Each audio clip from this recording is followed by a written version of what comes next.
The more mountainous parts of Italy have previously offered inspiration to those hard-working marketeers responsible for naming new models, but it has been a while since the news struck that Ford Cortina and the Triumph Dolomite, however, have been joined by a new Italian in the shape of the Alfa Romeo Stelvio, an SUV named after Italy's highest and most famous Alpine pass. We finally got to find out how appropriate the association is.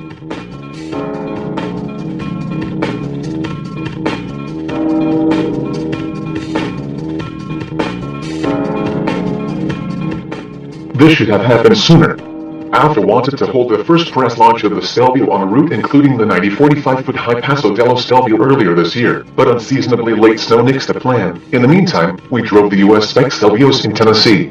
Now, this later drive is a chance to get acquainted with the more obscure members of the model range behind the wheel of both the lower-powered version of the 2.0-liter gasoline engine and the 2.1-liter diesel, neither of which is offered in the United States.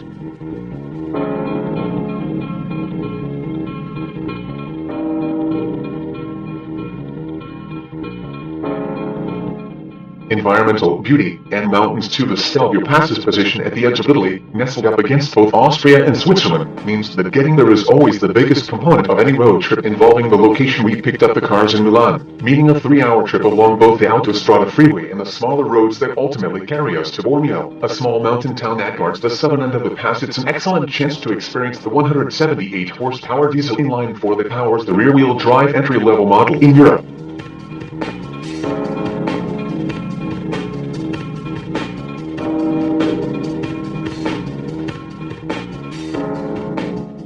At 2143 cubic centimeters, this engine displaces 2.1 liters, but Alfa markets it as a 2.2-liter.